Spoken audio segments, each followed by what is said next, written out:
जयराम मातो है। तो जयराम जी बताइएगा, आज आम सा लड़का आज खास बनने जा रहा है। जो तक कल तक जो लड़का विधानसभा घेराव के लिए रांची निकलते थे, आज विधानसभा के अंदर जा रहे हैं। तो ये बदलाव कैसे हुआ?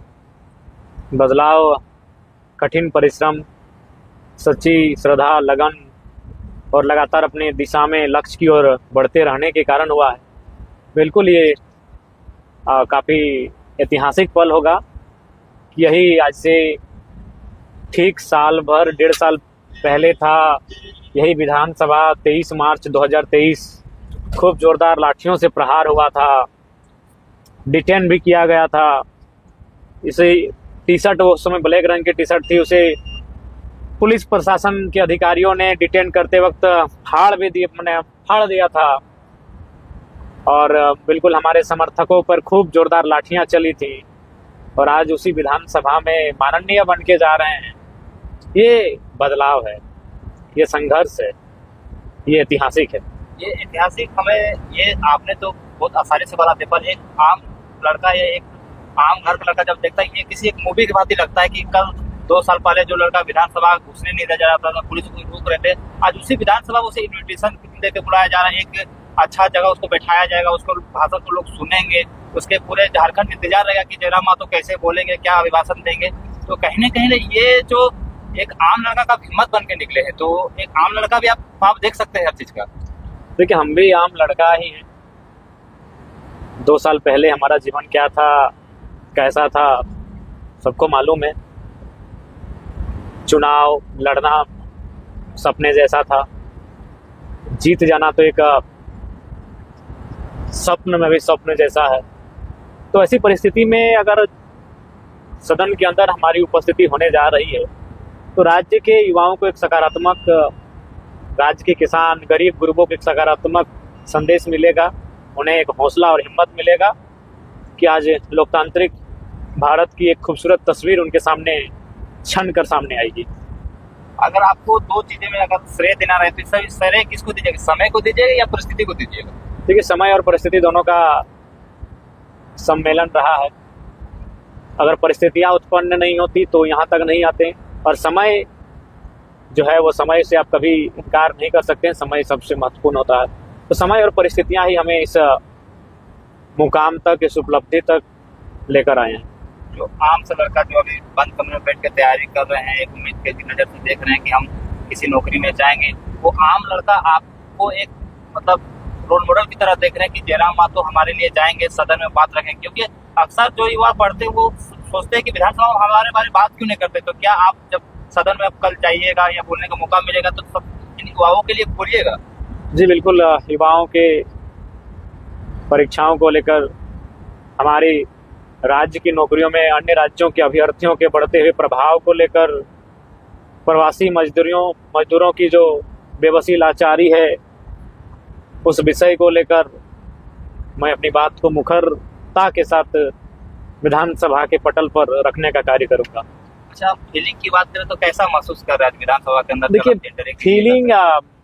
फीलिंग तो ऐसा कोई विशेष नहीं है, क्योंकि 2-3 वर्षों से जो मेरा कार्यशैली रहा है वह बिना पद के पावर का रहा है, तो उस लिहाज से फीलिंग विशेष नहीं है। लेकिन एक संवैधानिक पद है, अब फीलिंग जब सदन में उपस्थिति होगी तभी साझा कर पाएंगे। अभी तक वही सामान्य सा लड़का, वही सामान्य सी दिनचर्या, वही रोज का नित्य क्रियाकलाप, वही चीजें अभी तक हमारे अंदर समाहित हैं। अब जिन नेताओं के बारे में करी खोटी सुनाते थे, जिन नेताओं को बोलते थे कि ये नेता काम नहीं करते, ये नेता, उन्हीं नेताओं के बीच आपको रहना पड़ेगा। तो कहीं लोगों को ये डर सताता कि जब जयराम मातो सदन में बैठेंगे तो वही उन नेताओं के आसपास में एक माहौल में आप ढल तो नहीं जाइएगा?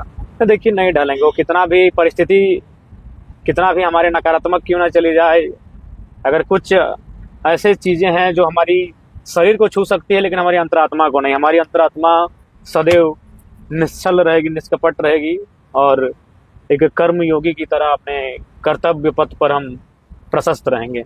आप लोगों की समस्या का हल पहले भी करते थे, अधिकारी से पहले भी बात करते थे, जब अभी बात करते हैं अधिकारियों से पहले बात करते थे। हाँ, इसमें अंतर आया है। पहले वह, हाँ बोलिए। अब हाँ सर, अब चूंकि माननीय बन चुके हैं तो उन पदाधिकारियों की व्यवहार में, उनके शब्दों में परिवर्तन आया है। हम और एक सब आपके से नोटिस किए कि आप स्कूल जा रहे हैं, ब्लॉक जा रहे हैं, थाना जा रहे हैं, तो आपकी जो स्वभाव है उसमें कहीं ना कहीं परिवर्तन आ जा रहा है। जो कल तक मारने काटने की बात करते थे, आज वो बच्चों से बहुत अच्छा से स्कूल में जाते हैं, तो बात करते बच्चा हैं, अलग उसको विषय मोटिवेट करते है। हैं। वो नहीं, वो मेरा पहले से भी वही था। हम अगर बच्चों से को मेरा अलग रिश्ता है, अलग कनेक्शन है। वो मजदूरों का जब विषय आता है तो मारने पीटने की बात हम आज भी कर लेते हैं। वो अलग व्यवहार है। एक इंसान में कई चरित्र होते हैं, कई व्यवहार होते हैं। तो वो बच्चों के साथ जो मेरा चरित्र का चित्रण होता है वो सदैव मेरा भिन्न रहा है। हम जब आंदोलन नहीं था फिर भी अपने गांव में जब क्रिकेट फुटबॉल कहीं हम ट्यूशन के लिए भी जाते थे तो यार 2 बॉल खेलने दो, 6 गेंद हमको खेलने दो, बच्चों के बीच घुसकर खेल लेते थे। तो वो व्यवहार, वो चरित्र चित्रण मेरा भिन्न रहा है। मतलब ये माना जाए कि आपका स्वभाव डिपेंड करता है कि सामने वाला कैसा है। सामने वाला कैसा है, वो हम क्यों चाहेंगे कि हम भी हमेशा आक्रामकता से बात करें। आक्रामकता से बात करने से भी हमारा भी तो नुकसान होता है, हमारे मानसिक नुकसान होता है, हमारा शारीरिक नुकसान होता है, हर तरह से हमारा भी नुकसान है। जब हम वो मैंने ऊंची आवाज में या फिर गुस्से में जोर से बात करते हैं तो नुकसान हमारा भी है। तो इसलिए हम तो कभी नहीं चाहेंगे, हम ही चाहेंगे विनम्र, शांत, सरल और सहज स्वभाव से बात करें। लेकिन सामने वाला तो यही करता है। जैसे आज ही एक मैंने बात हो रही थी एक व्यक्ति से जो 10,000 रुपये एक तो घूस लिया है और उसको मालूम है नहीं कि विधायक से उसे बात कैसे करना है। तो फिर वहाँ नहीं हम अपना क्लास की ज़्यादा कीजिएगा तो फिर दिखाएंगे।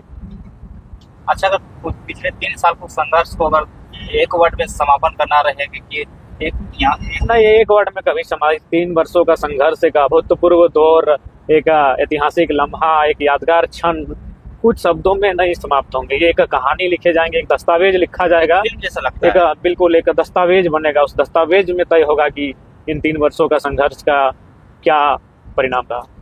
कहीं ना कहीं आपका जो पार्टी जलकम उसका नींव आज मतलब नींव तो रखा जा चुका है, तो उसके आप 29 में अगर ये देखा जाती है कहीं ना कहीं शुरुआत है, इसको आप उड़ान कहाँ तक ले जाते हैं ये आपके कामों पे आपके? देखिए, ये हमारे पार्टी के जो कार्यकर्ता है, हमारे पार्टी के जो नेता हैं, उनके संघर्ष पे और उनके व्यवहार पे तय करता है।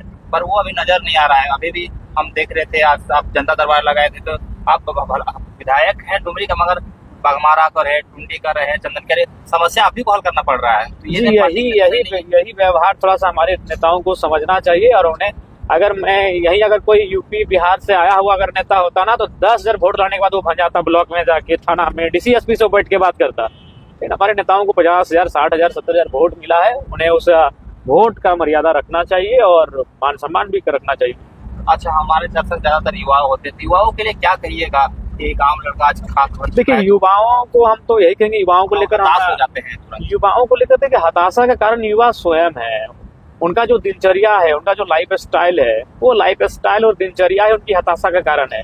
वो क्षणिक सुख के लिए बहुत कुछ करने को तैयार हो जाते हैं।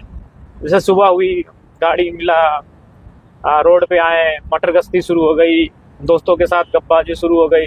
तो उन सब चीज़ों से परहेज करते हुए उन्हें अपने आप को तो सबसे पहले युवा यानी यूथ को एजुकेशन की ओर पहले बढ़ना चाहिए, सशक्त होना चाहिए और कुछ समय उन्हें खेलकूद के लिए निकालना चाहिए। इसके अलावा अगर समय बचे तो घर के छोटे मोटे कामकाज में हाथ बटाना चाहिए। बाकी उसके अलावा फिलहाल उन्हें जो फिजूल खर्ची समय